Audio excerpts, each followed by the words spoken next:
안녕하십니까, 김영진입니다. 미국 시장 좀 조정 보였고 우리 시장도 그거 따라하고 있습니다. 지난 주말에는 크리스토퍼 윌러 연준 이사하고 옐런 장관 이분들 말씀이 나왔고요. 지난주는 일주일 내내 이렇게 연준 인사들 계속 나왔습니다. 존 윌리엄스 뉴욕 총재부터 뉴욕 페드 총재부터 시작해서 오스틴 굴스비, 패트릭 하커, 닐 카시카리, 토마스 바킨, 메리 데일리까지요. 메리 데일리 샌프란시스코 페드 총재까지요. 그래서 이분들 말씀들이 거의 비슷했어요. 향후에 뱅킹 시스템 문제 계속 지켜봐야 되고 지금 당장 어떤 변화를 만들기보다는 계속 나타나는 데이터를 지켜보자. 이 말씀 계속 하셨거든요. 옐런 장관 쪽도 거의 비슷한 모습 이렇게 나타났습니다. 그분 말씀하신 거 여기 요점을 한번 제가 정리를 해봤습니다. 대출 기준이 이제 일부 강화될 것이다. 이 얘기죠. 은행들 쪽에 문제가 생겼으니까요. 그리고 앞으로도 더 강화될 것이다. 그러면 결국 유동성이 감소가 되니까 연준 쪽에서 추가 금리 인상하는 것을 이러한 대출 기준 강화되는 것이 대신할 수 있을 것이다. 이렇게 얘기를 하는 것이죠. 그리고 경제 전망에 대해서는 완만한 성장, 인플레이션이 낮아지는, 그리고 노동시장은 계속 강력하게 계속될 것이지만 결국 인플레이션이 낮아지는 이 문구가 붙음으로 인해서 노동시장 쪽에서 인플레이션이 낮아지는 그런 모습이 나타날 것이다. 이 얘기가 나오는 것이죠. 이거는 크리스토퍼 윌러 이사 쪽에서도 거의 비슷하게 나타났습니다. 이런 식으로 이제 지난주에 발언을 하셨고요. 그 내용을 이제 정리를 해보면은 노동시장이 재조정되고 있다는 고무적인 소식. 그러니까 경제활동 참가율이 4개월 연속 증가해서 노동 공급이 서서히 증가하고 있다. 노동 수요가 감소하고 있는데 이는 해고를 증가하는 것보다 공석, 그러니까 일자리가 빈 거죠. 일자리가 빈 거가 이제 점차 노동 수요가 감소하니까 공석도 감소하는 거에서 더 분명히 나타나고 있다. 그러니까 해고보다는 아무래도 새로운 일자리 줄어드는 게 훨씬 노동시장 쪽엔 좋겠죠. 그래서 이러한 노동시장이 계속 재조정에 따라서 임금 압력을 줄여 인플레이션을 낮추는 데 도움이 될 것이다. 윌러 이사도 나쁜 얘기를 한 건 아닌데 이 이후에 이제 금리가 그냥 재조정해가지고 금리 인하를 하거나 뭐 이런 식의 급격한 변화가 나타날 상황은 아니다. 이렇게 얘기를 하시면서 다음에 나타나는 또 변화 요인 이런 걸 검토해서 다음 FOMC 회의 때 반영시키겠다. 그러니까 이분도 계속 향후를 주목하겠고 급격한 변화를 할 지금 당장의 요인은 없다. 이렇게 말씀하신 거거든요.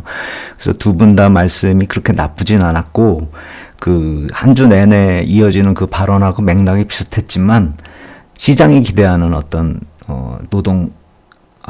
금리 정책의 변화 이쪽에 대해서 이렇게 확실하게 코멘트를 주는 분이 이제 없으셨다라는 점이 좀 실망스럽다. 시장은 실망을 할 수도 있는 모습이다. 이렇게 생각이 됩니다.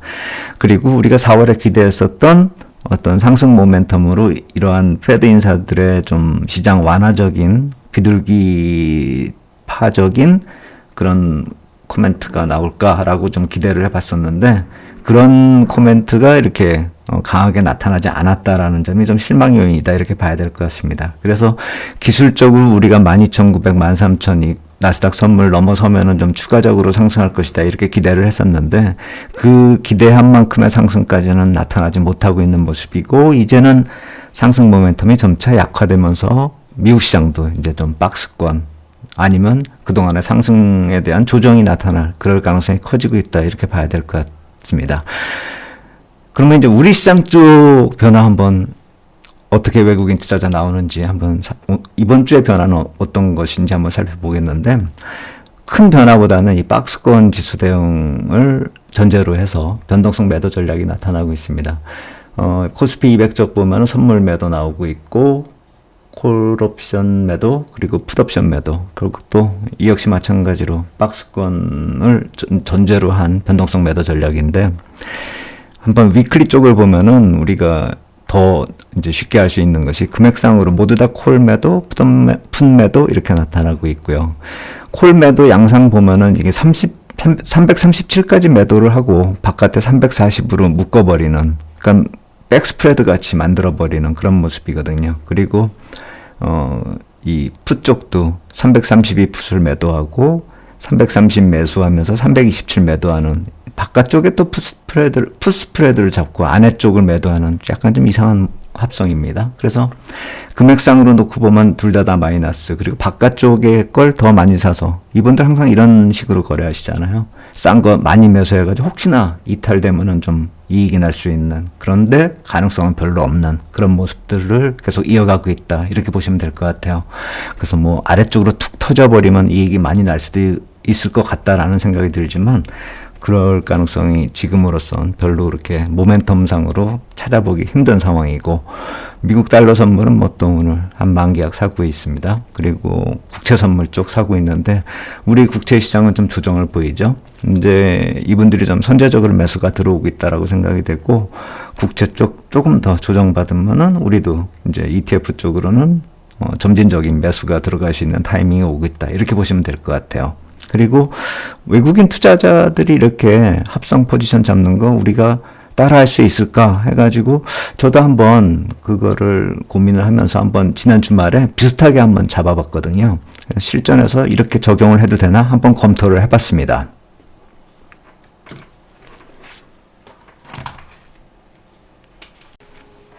최근에 이제 외국인 투자자들이 이렇게 합성 포지션을 많이 잡는 그런 상황인데, 그래서 지난 주말에 잡았었던 그 포지션을 비슷하게 한번 복제를 해봤어요. 그러니까 이건 거의 실전 제 계좌고요. 그리고 위클리 옵션 쪽에서 스프레드로 332, 337 스프레드를 잡고 콜 매도로, 그러니까 코스피 200 콜 매도를 하는 그런 모습. 그러니까 바깥쪽으로 좀 박스로 만들었죠, 제가. 혹시나 이제 밖으로 튈까봐. 그리고 아래쪽으로 빠지는 거에 대비해서 미니 코스피를 매도한 그런 모습이고요. 그래서 거의 유사하게 잡았는데 딱 똑같이 잡을 수는 없죠. 이 수량하고 또 이제 종목들이 이렇게 완벽하게 똑같진 않은데 이 정도로 추정이 된다라고 해서 한번 잡아봤더니 이런 식의 손익 그래프가 나오고, 오늘 같은 경우 손익이 이쪽 위클리 쪽에서는 좀 손실이 나는 거를 바깥에 콜 매도가, 또 코스피 200 콜 매도가 프리미엄이 깎이면서 이렇게 복구시키는 그런 모습이거든요. 그래서 변동성 매도를 할 때 주 포지션이 코스피 200 쪽에서 변동성 매도 전략으로 프리미엄을 많이 잡아놓은 상태이기 때문에 위클리 쪽에서 단기적으로 손실이 나도 좀 커버할 수 있는 이런 포지션이다, 이렇게 이해하시면 될 것 같아요. 이번 주에 박스권 쪽으로 더 진입하는 게 아닌가. 그래서 크게 움직이긴 좀 힘들지 않을까, 이런 생각이 든다, 이렇게 말씀을 드리겠습니다. 오늘 여기까지 하겠습니다. 감사합니다.